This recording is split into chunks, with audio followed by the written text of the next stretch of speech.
King Phoebus and his people osmose their most brackish gratitude. We get our second Edosian character, and somebody's been going past warp 10. Anthony. Hey everybody, and welcome to the 7th Rule with Cirroc Lofton. Hello, hello. With us is our very extremely amazingly special guest, Miss Malissa Longo. Only somewhat amazing. Somewhat amazing. She nibbles on corn chips and salsa. My name is Ryan T. Husk, and today we are doing a review of Season 1, Episode 7 of Lower Decks, called Much Ado About Boimler. Boim me up, you know what I'm saying. Yeah. Now, the Warp 10 reference was that in Voyager, one of the earlier episodes, Tom Paris and Captain Janeway go past Warp 10 and they turn into space salamanders, some kind of amphibian for sure. And Anthony, that salamander-looking guy on the farm ship, was the spitting image of that, telling us that Anthony must have been going past Warp 10 and turned into that salamander creature just like they did. And that Edosian that was, kind of the boss of the farm ship, we could talk a little bit more about him, but he should have just asked, the people of Voyager how they fixed that, because they could have gotten him back. Anyway, so what do you guys think about this episode, by the way? It was all right. It wasn't my favorite. Second? No, not my second favorite. It's farther down. It was okay. There were some things, the reasons why I didn't like it. And one of the biggest reasons I didn't like this particular episode was the concept of the dog. Okay. That Tendi brought in. So Tendi brought in this dog. She genetically modifies the dog. And it turns into this crazy beast creature, right? And I feel like now on this show, I've seen something convert into a crazy beast creature almost every single episode. And they got to do something different than that on every single episode, because I can't see something can be converted to a beast creature every time. They can have a regular alien that they meet that's unusual. They have the whole unlimited possibilities of animation, so they can go so many different ways. Just for me, it's just like too repetitive so early on in this show for them to always have something that just turns into a wild, crazy, out of control beast. Your thoughts on that, Malissa Longo? I could see that. I can agree with that. I like animals, so I like the dog, but I also don't think there was necessary.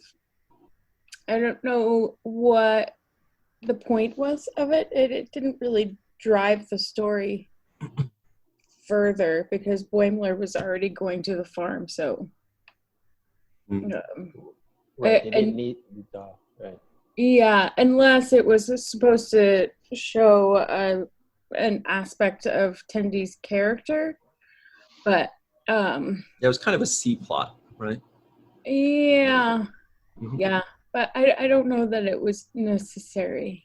Okay, well, I'll tell you, I liked the episode, and I liked the dog thing, but only later, because at first I was like, I don't get it, this is weird. But then when she explains, it's clear that on Orion they don't have dogs, so she doesn't get it. She doesn't know that dogs don't do all these amazing things like spit bats out of their mouth and float and do all this stuff. So that was the explanation, and I'm like, okay, that's cool. Now I get it. Now it works. Also, one of my favorite things so far in this series, and I don't know why, was when the dog turned into a cube and just rolled away. That was just one of these random things that creative people come up with. Just creatively random, not just random to be random, but one that actually I was like, okay, that's funny. I like that. Put that in my notes. I thought it would end right there, though, actually. So then I was okay with it ending as a cube and said, all right, well, that was a failed idea. But then it came back as the dog again and then had this conversation with Tendi. I just feel like Tendi's smarter than being oblivious to like the fact that she didn't create an accurate dog. You know what I mean? She's like so technical. She's so smart. She's always like battling Rutherford for who's the smartest and most efficient. And then she's like completely clueless in this particular version of herself. Right. And yeah. And and actually the producers came out and did mention something about this episode because they've been teasing, stuff for a while, and they said, "Oh shoot, sorry, did we say Q would get a cameo? We meant Cube." So Oh no. They actually came out. They did not actually come out and say that. I'm pretty sure that was the whole setup, Melissa. Just for that cute joke. Yeah. Well, and what got me is that everybody was automatically annoyed with the dog, and I'm assuming they hadn't seen a dog since they left Earth. So I don't know. Their aversion to dogs across the board, I was like, how can every single people not like the dog? Like, yeah. I don't know. I see it. Like, I like the dog. I'm coming from just from my perspective. It doesn't matter how many times I see a dog, I'm like, oh, it's a dog. If I'm half asleep, oh, it's a dog. And I haven't seen it. One in months or years or however long they've been in space, So, and then, and I think I do think it's kind of spectacular that she genetically engineered a dog. She built an entire dog. I mean, that's pretty spectacular in and of itself. Well, she said most of the time that she was pretending to go to the bathroom, she was really resequencing the DNA or something like that. So there goes that mystery. We're always like, why is Tendi always pooping? But now we know. Why is she in the bathroom so long? Yeah. There were some jokes in there that I liked, though. I like the one they said, you just can't wait to kiss a whole new set of butt. Yes. The Boimler. And I like that. I was like, he was like, actually, yes, I can. Yes, I do. Yeah. That was kind of funny. And I also like that freaky, weird character that was half old and half young. It was like, it was like the Curious Case of Benjamin Button on one half. Yeah. And then the sequel to the other half. Yeah. So maybe that's his name, Sequel. That's Could funny. be. His sister's name is Sequest. But oh my God. What? No. Oh, Ryan. Oh gosh. Thumbs up or I think that's a thumbs down. That's a thumbs. No, I don't think that's a thumbs downer. I've got like 10 thumbs downs in a row. Boy, oh boy. But the reference when early when I mentioned the Edosian was something that the Trek fans have been hoping to see for a while. That was the 3-armed tall alien on the farm ship, kind of like the captain of that farm ship. He's an Edosian, and the way we know that is because in the original animated series from the 70s, one of the lead characters that was actually voiced by Jimmy Doohan was an Edosian named Erix. And we've been surmising that now that we're going back into an animated series, that means they can bring back an Edosian or other alien creatures that are a lot tougher to do, because in live action practice, it'd be really hard to have an Edosian alien because they have a third arm coming out of here and a third leg coming out of their butt or whatever, and 3 fingers. But animated, no problem there. So it was really cool to see that, and the Star Trek fans in the Lower Decks group were very excited about it. Shout out to Andre Kottman, who put it like in all capital letters in his comments. I think he was happy about it too.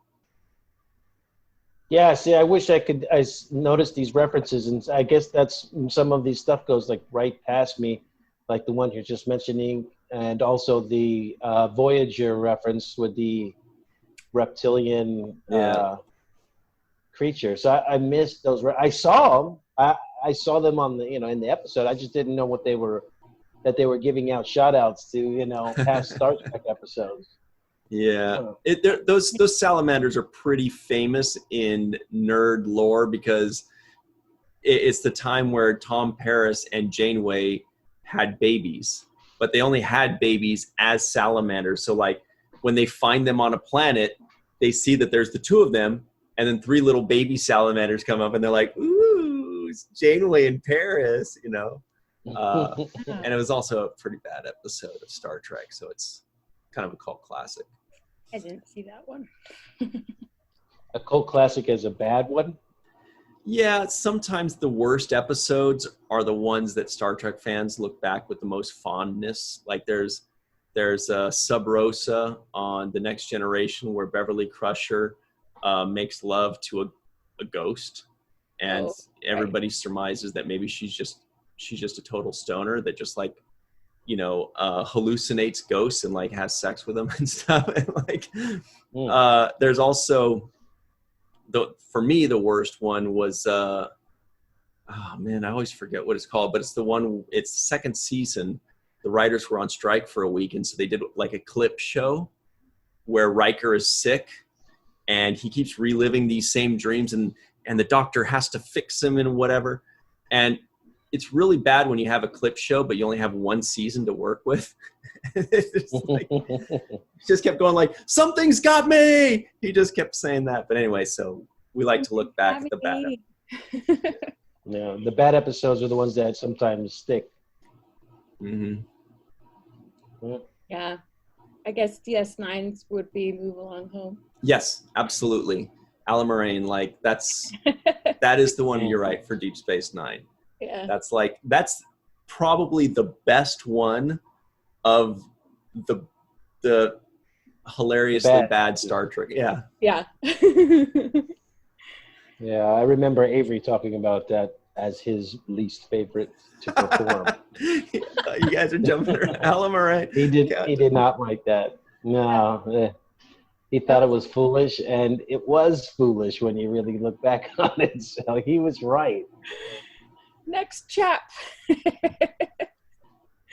No, everybody start singing it. Alan Moraine, count to 10. The best I can part, just see Grace like, I don't want to do this, God.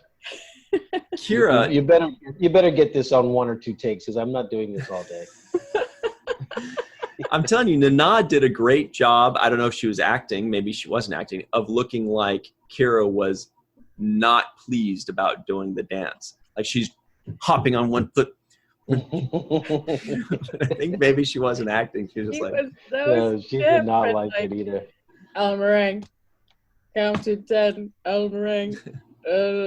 I can't remember the words, but everyone out there, start singing it. So here's a question for everybody in the comments below, because this is pretty much the most important Star Trek question of all that everybody loves. What is the best, worst Star Trek episode? Like the episode you love to hate, or the episode that you love because it's so bad. There's also Spock's Brain. There's also Next Generation Code of Honor, which is just bad for bad's sake. It's not even like funny bad. It's just terrible. Skin of Evil? No, that's the one where Tasha dies. I can't. And tell us what the name of the episode is where Riker keeps reliving the same thing over and over again in his dream. Is terrible. Anyway. There's got to be some on the original series, too. That was Spock's Brain is one. Okay. What's the one with the kid where he crosses his eyeballs and in the original series, and he's got really curly hair and jeez. I don't know. It was really bad. They did a sort of mystery science theater with it on the cruise. It's pretty bad. That's awesome. We'll find out in the comments, I'm sure, later today. Anyway, so let us know, because that's always a great discussion. What did you guys think about the replacement crew? I thought that was a cool name that Mariner called them, subcaps. like substitute teachers, you know? Yeah. Yeah. I like that. I like that idea. Mm-hmm. It's a cool crew. It looked like one of the ladies may have been a Trill. What do you guys think? It was tough to tell because her spots were a different color than Trills usually are. It's like lighter. And one was a Vulcan, and then the boy, what was his name? Like Drudge or something, Trudge, or I can't. Durga. A lot of people were wondering if he was the same alien as Jayla in Star Trek Beyond, the 13th Star Trek movie and third reboot movie.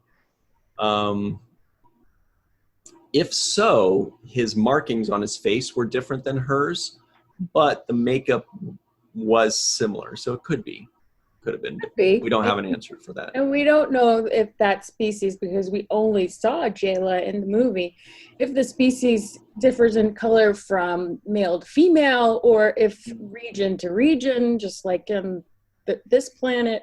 So, yeah, I think that's up for interpretation. And I do think it was a Trill, and maybe her spots were lighter because she was blonde.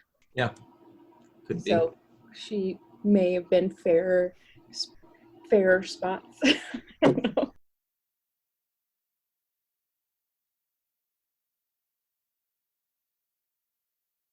I thought there were a lot of funny. I liked it when the last thing about the Salamander guy, but when they came up close to Anthony, the Salamander guy, and then you could hear his breathing. I don't know why that. Maybe it's just like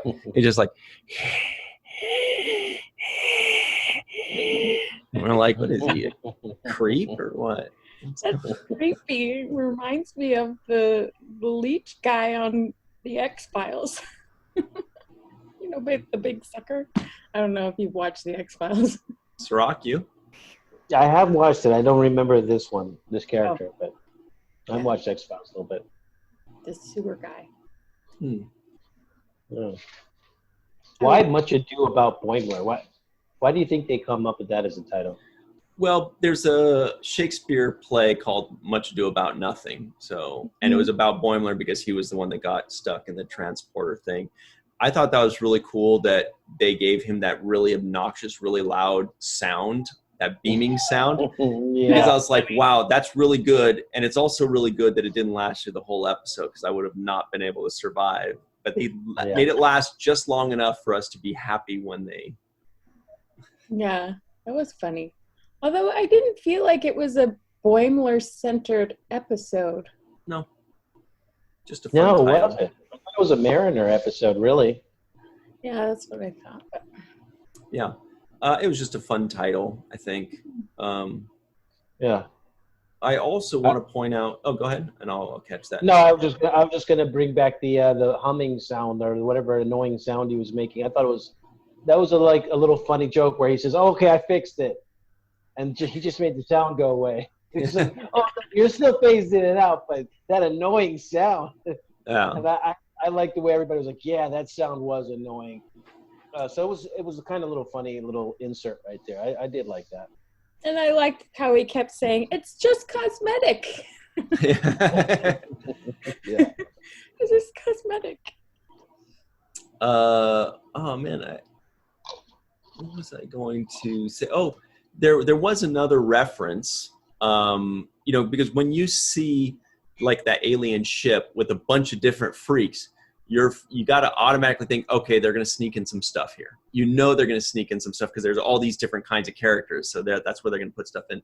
There was another one when they said Ensign Jenna was exposed to Delta radiation, and she wheels into that little hovercraft wheelchair. That was exactly like Captain Pike in the original series, played by our buddy. Oh, nuts. Because there have been like 4 different Captain Pikes. Sean Kenny. Sean Kenny played this particular one of the injured Captain Pike with the boop, boop little thing. So that was an exact reference, and it's also the same thing that injured him. And we'll probably see that happen in the new Strange New Worlds series that's about Captain Pike. So we know at some point that could happen in the series. Well, and there was a few of them, weren't there? in the background. There's a few of them in those little hover wheelchairs. Oh, maybe I missed them then. Oh, yeah, I saw the first one, and then a few more in the background. So I missed those. Did you guys understand why the return of the artificial gravity made everything rip apart from the slime stuff? because it used energy to grow and to initiate the internet, the gravity. You have to turn the power back on, essentially. That's what I got from it. Sounds like I would have gotten that if I had been listening at that point, because I knew that they explained it, but then because they said something, then she said, "Oh no, don't turn on the gravity," and then they did it, but I missed what it was. It was something about the power, right? The power supply or something. Yeah, something like that. Okay. So, I don't know. I think I was more enthused about this episode than you guys were. I mean, it had the 3 plots, and the B and C plot kind of came together. We also did get something, like I said early on in previous episodes, I wanted something different than Boimler and Mariner together always, and Rutherford and Tendi together always. And this was certainly a different dynamic, which was great. Mariner's off with the substitute team, and Boimler is a mess as always, and Rutherford is kind of in and out there. Dr. Ta'ana is kind of in and out there. It was a lot more of a mixture of things, and I like it better that way. Yeah. It was a nice mix. I have a question, though. I don't know why, and maybe they'll explain this later on in this show, but I don't know why Mariner is so opposed to moving ahead. It seems like she sabotages herself a lot because she wants to remain an ensign, and I don't know why she wants to remain an ensign. It doesn't make sense to me. Well, they've been teasing that all season, and I'm sure we are going to get the answer to that, just like we're going to get the answer to what happened between her and her parents. That's really what they're doing, is they're building up that interest for us, like saying, oh, here's another thing, and here's another thing, and it's all leading to what caused this with Mariner. There was an incident that happened or something that made her say, I'm just going to stay an ensign for now. Yeah. I'm curious. She alludes to something in this episode, like, oh yeah, well maybe one day I could be a captain, or maybe one day I could do this. So she kind of has considered it. It's crossed her mind at least at some point. Right. Like, I could move up and have more of a responsibility on the ships. So she's thought about it, but then she also, in that same kind of soliloquy, talks about, well, why can't I just be a really good ensign? Yeah. And she's like, what's wrong with that? Why do we have to kind of aspire to move up? Why can't I just be really good at this? And yeah. And Chief O'Brien and Harry Kim are like, here. Like that's it. That's the spirit. Yeah. Well, who needs a promotion? Yeah, but isn't Chief O'Brien a different part? Right. Yeah, he's more like enlisted or something like that. Right. But that means he's happy with just not moving up in the ranks. And Harry Kim, I don't think he's chosen to not be promoted. He just never did in 7 years. Yeah. Wow. But since Cirroc mentioned responsibility, I'm wondering if something happened where she was in charge of a mission and something happened that went wrong, so maybe she doesn't want the responsibility anymore. Right. Have people under her, so it's safer to remain an ensign. I don't know. Maybe. Yeah. It's crazy because she's as much as she is not the Starfleet cast material where you're just thinking, okay, she's the best of Starfleet. She's also the best of Starfleet. So on the one hand, she's not. On the other hand, she's, when shit hits the fan and things start going really crazy, she jumps into, hero mode and knows what to do to save the day. Like she's always like, all right, let's figure this out. So in the critical moments when it always matters, so far, she has shown that she's able to step up to the plate and handle whatever is in front of her. Right. And they also did mention that when they were in school that she was the one who followed the rules and did everything right and was supposed to be the first one to be captain. So Right. What happened between then and now to change that? Because now she is very capable and she knows what she's doing, and but she is constantly sabotaging herself so she doesn't get promoted. Right. Yeah, but you know, her friend in this one, in this episode, said something like, "You must have heard that I was going to transfer you to some ship or something, right?" I forgot the name of it, but right. she had an ulterior motive. Like she wasn't inviting her to be the number one on her ship. She really had a long distance plan to like transfer her over somewhere else. So it was like that wasn't really what a friend would do, really, in my opinion. That was kind of sideways. Well, I think she wanted to promote her and bring her onto her own ship because she thought she was a badass. So she's like, I expected her to see the same person that I knew in school and have her be my number one on my ship and take her away from the ship she's on right now. The Cerritos, yeah. Right. Well, speaking of her ship, can we just take a moment to give a shout out to Oaktown, the town in the house, because that's what she's serving on, the USS Oakland, which is another California city and also a very storied city, a very storied sports city. I'm from the Bay Area, so I've been to a lot of games at the Oakland Coliseum and the Oakland Arena. It was nice to see some love for the town. Shout out to the town. Also, I'm ashamed of myself that this was the first thing I said, but you know how a couple times I've mentioned Chain of Command on Next Generation, and both times afterwards I was like, oh no, wait, that was Descent, or that was, some other one. There were two references from Chain of Command, and I swear they were from Chain of Command this time. Number one was Edward Jellicoe,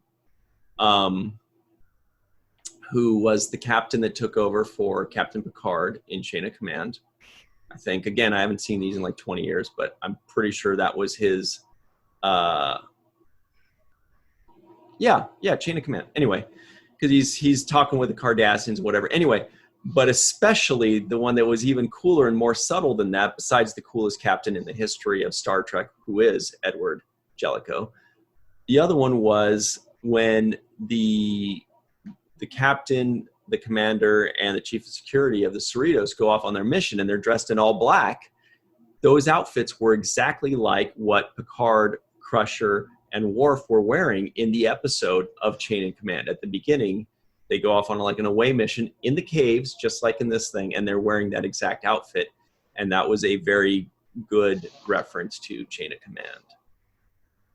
So how do you think the process for that works? Like, the writers are in the room and they're like, okay,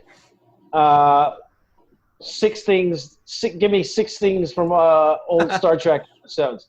I got one, Chain of Command, the outfits that they're wearing.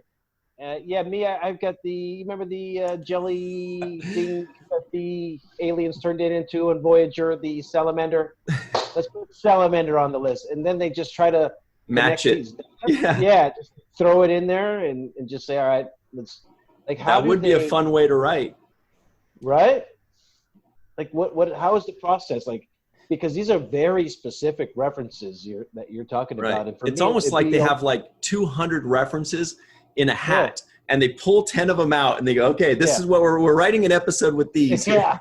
I got Jellicoe. What do you got? I got the Salamander. Yes. Oh, good. We could work this. Okay, I'm getting something. I'm getting a cube. Any dog. 3-legged, 3-armed things. Yes, what about that episode? I don't know how they piece this stuff together, because it's like so much backtracking you have to do throughout, like, so many different Star Trek episodes. And Malissa? I don't know how they match it. And I have a question, and maybe I've missed it, and maybe it's been answered. I don't know what episode we're on, but what time period does this take place? Because they 2380, I think it is, which is basically like a year after Nemesis. Voyager comes back and Nemesis comes back. So really, where all of the 90s Star Trek ends, a year after that. So right after Voyager ends, right after the final Next Generation movie. So it's right after that. Oh, okay. Gotcha. Because I noticed because one, they often referenced a lot of TNG and not so much of the Voyager or Deep Space Nine stuff. So I was like, so maybe they're in that age, but then that old young guy was wearing a more that old young guy uniform that we saw in the later seasons of Deep Space Nine. So I was just like, so what time does this take place? Because they're kind of focusing on one show, but their costuming is different than that. You're talking about the gray Deep Space Nine uniform with the gray top? Mm-hmm. Well, that was also featured in the later Next Generation movies as well, like First Contact, and I think all the three after Generations, I believe. Gotcha. But yeah, it does seem like there are more Next Generation references than anything else. So yeah, maybe we'll have to ask Mike McMahon, is Next Generation your favorite series? I think you've outed yourself. I know. I was just like, okay, where's the Deep Space Nine references? Where's the Nog reference? Where's Captain Nog? Where is it? Yeah. He deserves a reference. Yeah. We got 3 episodes left. We're giving a shout out to O'Brien. I think that's the only one we got on our show that's gotten a shout out so far. Well, there was also the image of Deep Space Nine. There was also the uniforms. Not a ton. You're right. Let me take a quick glance over at my notes. Worf was mentioned, but that's also could be Next Generation. And O'Brien can straddle both too. You're right. Boy, you got some splaining to do, Mike McMahon. Yeah. We'll have to hold his feet to the fire and find out. We only have a minute left. There was one other thing when the Snot takes over that ship or whatever I think she called it Snot, so I was calling it Snot. Takes over the ship. It kind of looked similar to the Encounter at Farpoint squid alien in the first episodes of Next Generation. Probably not that, because they were more like saucers with legs dangling, and this was more like everything else. Yeah, but it was very similar to that, so it definitely reminded me of it. Any final thoughts on this one, guys? I just wanted to get this one line in that I really liked. Boimler always gets things wrong. Things always go the opposite way for him. So when he finally gets cured of the transporter accident, glowing, phasing in, phase out thing, that's when all the girls really jump on him and they want to be with him. And he's like, he's not a freak anymore. And then his answer was, I have acid reflux. That's kind of freaky. and I like that line. I just wanted to throw that in there. I thought it was hilarious. Yeah. They go, oh, we got dibs on this freak. This guy's obviously a freak. Like, no, actually, he's been cured. He's not a freak anymore. He's like, oh, come on, would you shut up? Yeah, good stuff there. Yeah. Great. Well, that was fun. This was episode number 7. We have 3 more to look forward to. Fingers crossed for Captain Nog. Some kind of Nog reference in there. It still might happen. Malissa, thank you so much for joining us. Everybody at home, in the description box of this video, we'll leave a link for Melissa's awesome online store, Walking Art Made by Malissa. It's got all kinds of good stuff, including that shirt right there. Or maybe not, but you do have. Very good. Great. Yeah. And a bunch of really good stuff. Check it out. We'll include the link. And stay tuned for the next video that we'll do at some point. At some point. See you guys next time on The Seventh Rule.